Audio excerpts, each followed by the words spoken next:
Alright, this was a game of halves, and the first half was all Velk, because their crowd was into it out the gates, so they capitalized on that energy. They were playing with a lot of pace, and that was causing a lot of breakdowns from the Lynx defensively, because they weren't able to set their defense, so they were constantly out of position, messing up a switch, or just getting caught on a cross match.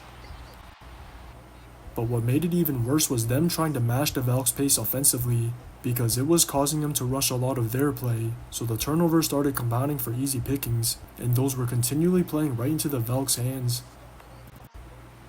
A lot of it was stemming from Burton pushing the rock, because she was shifting the Lynx's defense often, and even Xandalacini was doing some of the same whenever she had it, so those two were basically dictating the tempo of the game.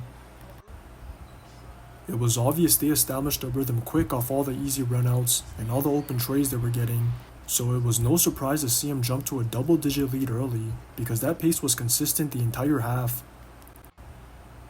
I think the Lynx should have just read everything from the start, because they either looked confused with their coverages, or the drop wasn't working, and once they started having their big switch, or at least committing to the veer, they finally started getting stops. They have the personnel to do that, because all of their bigs are mobile, so they can contain guards if they have to, and Smith showed her versatility in the third. She single-handedly set the tone for them defensively during that quarter, because she was able to blow up all the Valk screening actions, so everything was basically being reduced to ones, and the Valk's entire offense just completely stagnated. Even Shepard went on to do the exact same thing in the fourth, so those two were the unsung heroes, because both of them were responsible for the Valk struggling to generate any quality shots once the initial action was taken away, and they tried to continue funneling everything through Burton or Xandalacini, but ran into way too many late clock situations.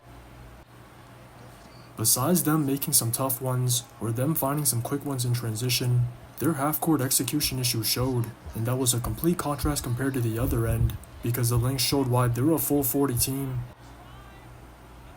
Once the game slows down, that's always going to favor them because of their consistent execution, so it was just their turn to dictate the tempo in the second half, and some of it was Fee not trying to force her bully ball as much.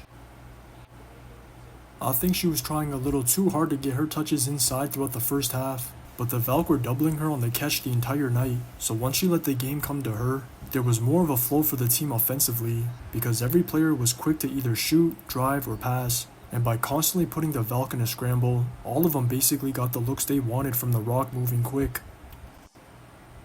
Fee was automatic in the mid-range, because all she had to do was pull. Carlton was automatic from deep whenever her defender cheated off her. McBride was constantly getting downhill or to her spots. Dejanay traded a couple times. Heidemann was touching paint for sprays. And even Williams got to her patented one dribble pull-up to give him the go-ahead in the last 30 seconds. Besides a couple possessions of McBride over-milking the clock, they damn near had a perfect fourth. So they got to walk the Valk down the entire quarter. And now they can potentially get their real revenge during this revenge tour in the semis. Just watch the tape. The mid-range of Courtney Williams coming up clutch. That's her game.